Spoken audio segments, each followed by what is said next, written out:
Good afternoon, everybody. Happy Monday. Hope you guys have had a wonderful first day of the week. I've been home doing my typical washing, putting sheets on beds, and cleaning, and just doing. I've gotten some time to relax too. Don't make me don't let me make you feel like I've been busy all day long because I haven't. Um, but it is only 3 o'clock in the afternoon here, but I've decided I'm going to go ahead and start dinner for tonight because what I'm cooking today is a little time consuming and it's messy, and I don't want to be 6, 7 o'clock tonight cooking because tomorrow I do have to go to work, so I will have to get in bed at a decent hour. So I've decided tonight that I'm going to do, excuse me, my homemade sesame chicken recipe. Y'all, this recipe is fabulous. Now, I've only made this about 4 times. This will probably be my 5th time to make it. But I'm going to tell you, every time I make this, it gets gone. Every bit of it. I've had to quadruple the recipe. The recipe is only for 8 ounces of chicken, and I'm thinking, 8 ounces of chicken? That's for maybe 2 people. So I've got 5 people that absolutely love this sesame chicken. So I had to quadruple the recipe. So the first thing we're going to do, and like I said, this is time consuming. Okay, it's not hard. It just takes a while to get everything prepped and ready. Frying the chicken is what takes so long, and it is not a traditional batter. It is a wet batter with the cornstarch in it for it's like an Asian batter that you would find at an Asian restaurant. It kind of puffs up, which is what you want. I have to, like I said, cook for 5 people, so I have a lot of chicken to fry, and you have to do it in small batches because if you don't, it will clump up. And if it clumps up and sticks together, you're going to have a big, huge ball of chicken, and you don't want that. You want individual pieces. So that's what takes so much time, is frying the chicken up. I do cheat. I buy the chicken tenders at the store. I tried the first time I made it to buy just chicken breast. It was a little bit cheaper to do it that way, and it took me twice as long. So now I buy the pre-cut chicken tenders, and I will cut them in half or trim them to be a certain size that I want. This time I was able to get about 2 pounds. I bought about 2 pounds of the chicken tenders. And like I said, it's a little more expensive, but you know me, I'm all about convenience, and this is much more convenient than trying to cut 2 pounds of chicken breast. So the first thing we're going to do with this recipe is we're going to make our sauce. Now, we're not going to cook the sauce. We're just going to put the sauce together, set it to the side while we're frying our chicken. So I'm going to get everything set up, and I'm going to show you how to make this sauce. Okay, guys, what I've done here, I've already got in my bowl my flour and my corn, excuse me, not flour, my sugar and my corn starch. Just remember, I quadrupled this recipe, so if you're only feeding 3 or 4 people, you can cut this recipe in half, okay? So I took 16 or 1 cup. 1 cup of table sugar in here, and a half of a cup of cornstarch. Cornstarch is a thickener. It's going to thicken up anything that you cook it in, okay? We're going to go ahead and add a half of a cup of soy.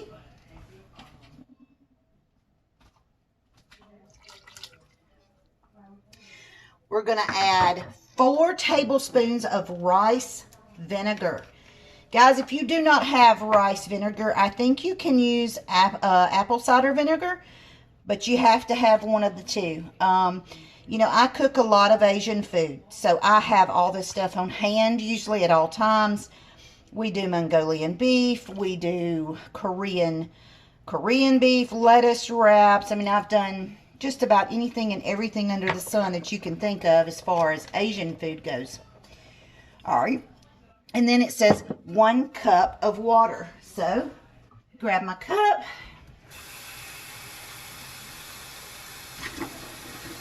put my water in. And we're just going to get this going with our whisk. Get it mixed up real good. Get that sugar in there mixed up. This is something that I made. First time I made it, everybody went crazy. It was so blooming good. And it, like I said, it's a lot of work, but it's worth it because it's really, really good, y'all. So you see the color of it? It's like a brown, faded brown. So you are going to get that mixed up really good. And for right now, you're just going to set this to the side.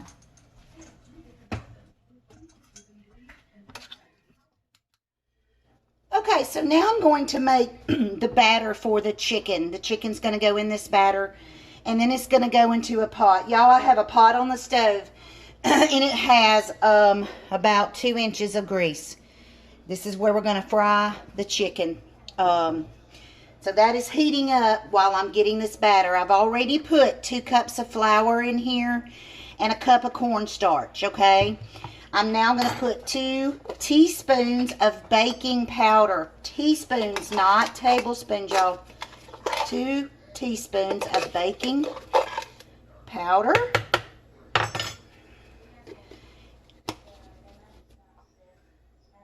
And then I'm going to put about a teaspoon of salt in here because I do want to give some flavor to the batter.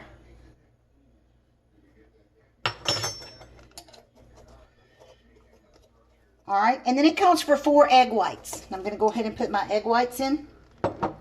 Guys, if you've never done a separation of egg whites to yolks, it's so easy. I do mine with my fingers. I literally just separate my fingers and put the egg down in it, and the whites will run through your fingers. It's so easy to do that. It also calls for a cup of cold water. So let me get that.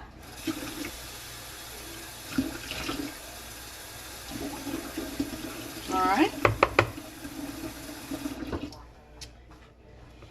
Alright, we're going to mix this up. Get this batter, and it's going to try to get lumpy on you. Mix it till it's not lumpy. Cornstarch is really one of those things that's messy. It flies everywhere, even more so than flour does. Oh, and the oil. I forgot the oil. That's the problem. It calls for 4 tablespoons of oil. Wow.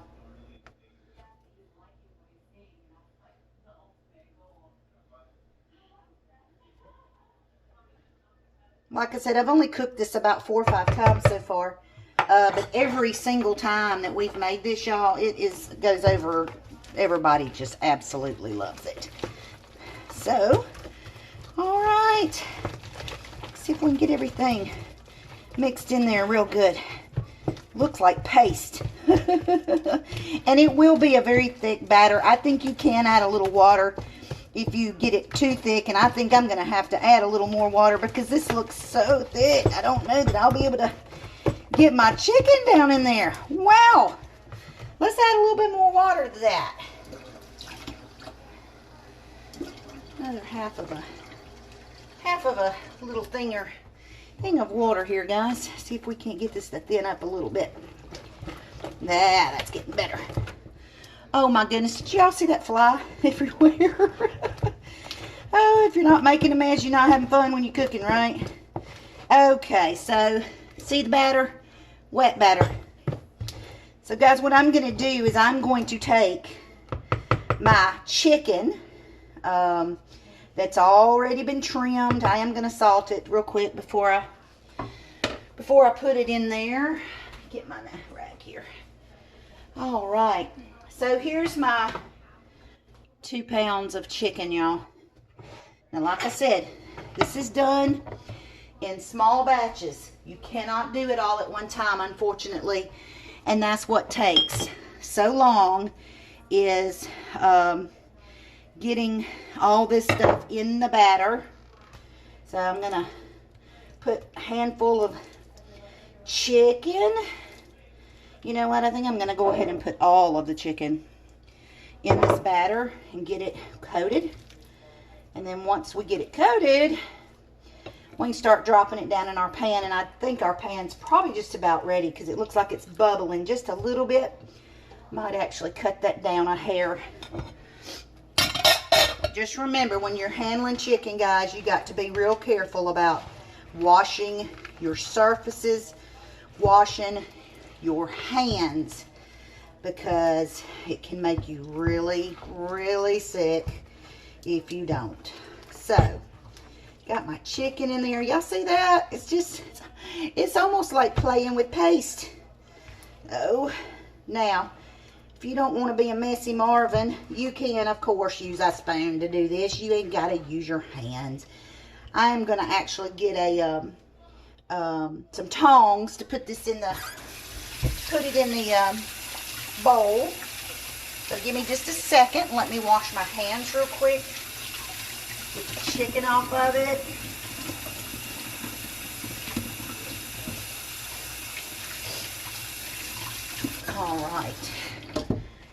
All right, let me get my tongs, and we're going to start frying this up, and I'll let you guys see here in just a minute what it's going to look like. All right, can you see, guys, that this chicken is in the hot grease? And if you'll notice, it's going to float. It's going to start floating. But let me tell you, these pieces of chicken are going to stick together. That's why you have to do small batches, a little at a time, because you don't want it sticking together. Because if it does, you're going to have a big glob of chicken. And they're not going to be little individual pieces. And that's exactly what, Sesame Chicken is little individual pieces of yumminess. And so that's what you're going to look like. And you're going to constantly get your fork and just kind of separate pieces that get stuck together. Sometimes it's hard to avoid it, y'all. This is what takes so long with this recipe. It is not hard by any means. It is just time consuming. So I'm going to let this chicken fry up real golden brown. And once I pull a couple pieces out, I'll show you what the pieces look like when they're supposed to come out. And that's all I'm going to do right now. I'm not going to cook my sauce until this chicken is completely done. So I'll see you guys here in a few minutes. Okay, I just dropped my second round of chicken in the fryer. These are the pieces that have come out. Nice and golden brown. You can see. Can you see how they're puffed up? They're puffed up like little puffs. Hold on, let me see if I can get a better view, guys. Oh, sorry.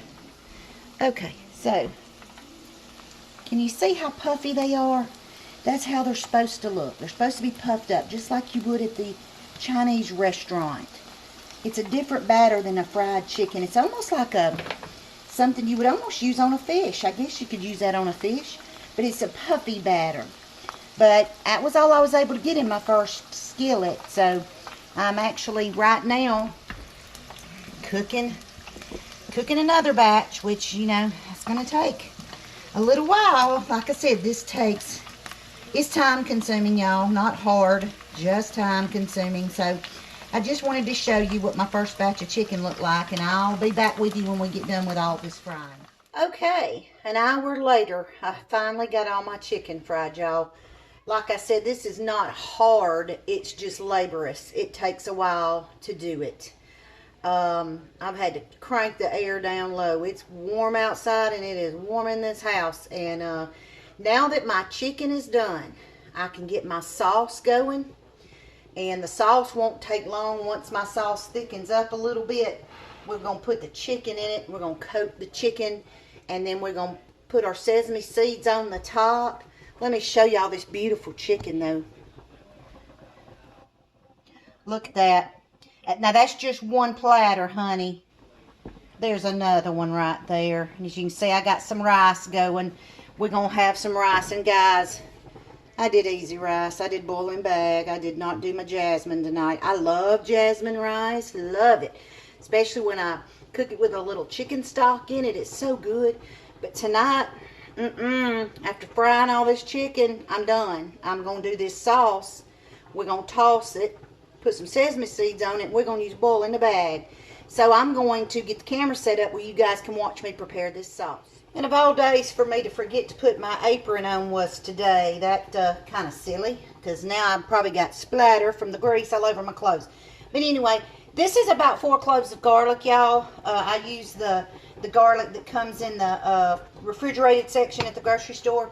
I think it's just so easy, so convenient. I've got 2 tablespoons of my grease. I fried my chicken in, and then I took another tablespoon of sesame oil.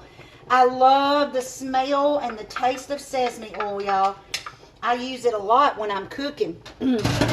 So we're just going to get our garlic in here, and it says saute it till it's just fragrant. Because this garlic's already cooked. You just want it till it's fragrant. So we're going to get this stirred in here. Y'all, this is a delicious, delicious meal. Don't get me wrong, but it is laborious. It takes a long time to cook it. And having a, if you don't have 5 people to cook for, if it's 2 or 3 folks, y'all are going to be great with just a pound of chicken and half of the recipe that I use. Just remember that. You ain't got to cook a big old batch of it. And it won't take you near as long to fry that chicken up. But y'all, my chicken came out so pretty. Look at that. It's so nice and golden. Can you see how golden brown that is? It's got a puffy. It's like a puffy crust on it, y'all. But it's just like the restaurant. I'm not kidding, y'all. It is very much like the restaurant. So let's get this garlic going in here. And if you wanted to use fresh garlic, by all means, do. Fresh garlic would be delicious. We're just going to stir this around a few seconds and get it where it's opening up, smelling good. My house smells like a Chinese restaurant, y'all. But I'm ready for some cooler weather. I'm about to burn up, y'all. Of course, I'm one of these people that burns up anyway. I'm a hot-natured. That's called being 51 and menopausal. All right, I'm going to re-stir this mixture that we did earlier. And I'm going to pour it right on in the pan here.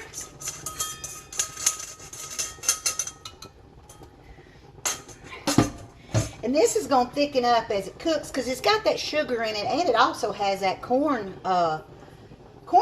in it.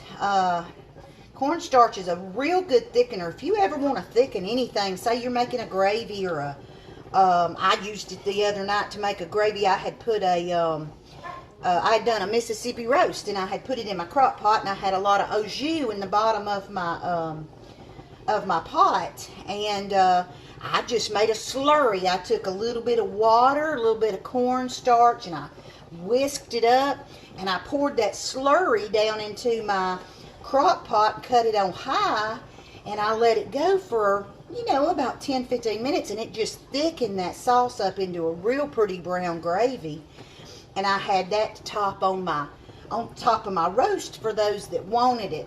If y'all have never made a Mississippi roast, it's delicious and it's so easy. Maybe I will show you guys how to do that at some point. It's super easy. It's one of those things that you kind of set it and forget it, right? I don't know about y'all, but I love crock pot meals. They're just so convenient, and I love to put them on before I go to work. And when I get home from work, I've got a whole meal ready to go. So, but we're gonna let this boil on down a little bit. I'm gonna move my chicken over here, y'all. This chicken turned out so pretty, but it sure did make a lot. I hope all the natives are hungry tonight. I'm sure they will be. This is one of those recipes that they will eat time and time again, and they will eat it up. I mean, they'll eat as much as I can cook. And here's the thing, I'm not going to be able to get all this chicken. Normally you'll put your chicken, once this sauce starts getting thick, you're going to put your chicken down in it and coat it. But all this chicken, y'all, is not going to fit in this pot. So I'm going to have to do it in batches, I guess. I'll have to do it a little at a time. I don't know any other way to do it. I just don't have a big enough bowl to put 2 pounds of fried chicken into y'all. I love cooking implements, and my mom, God love her, she bought me some cooking pots and pans a couple years ago for Christmas, and I'm gonna tell you what, that was probably one of the best gifts I could ever have. This is it here, and I use the dickens out of this stuff. I absolutely love it. So we're gonna let this just simmer a little bit longer. I'm not gonna make y'all sit here and watch this simmer, but I will come right back to you once we get the sauce thickened up, and then we put our chicken in it. You can see how to put it all together. And here is the finished product, guys. It's got a beautiful sauce on it, sesame seeds topping on it, and I'm gonna tell you, y'all, it tastes just like what you'd find in the store. Here's my rice. Dinner is done. It took a long time to do it, but I'm gonna tell you what, my kids and my husband will eat this up. It will be gone very soon. I hope that you guys want to make this maybe in a smaller batch where it wouldn't take you quite as long. Thanks for hanging with me today and making this sesame chicken. It sure did take a while, but it sure is delicious. We're going to enjoy this really good tonight. Hey, I hope y'all have a rest of the week that's just blessed beyond measure. You know, I'm always saying that we need to pray for one another, and we really do, y'all, especially this day and age. There's so much ugliness going on in this world, and the only thing that's going to save us from it all is God. You know, I want to thank my mom and dad. You know, that is the one thing that my mom and dad instilled with me, my whole, my brothers, my sister and I, is the love of Christ. Y'all, there's some days I don't know what I would do without the Lord to lean on, because some days I feel like that's all I got. And it gives me such a peaceful feeling to know that the Lord is there and that He loves me, and He cares about me, and He's going to bring me through any situation that I could possibly get into. But anyway, I hope each and every one of you have a blessed week. I hope y'all are all productive, and I hope that you don't have any illnesses or any bad things happen to you this week. But I will be posting more videos soon. Thank you again for watching. Warms my heart, makes me so happy to know that people are enjoying watching me cook, because I enjoy cooking. I really do, y'all.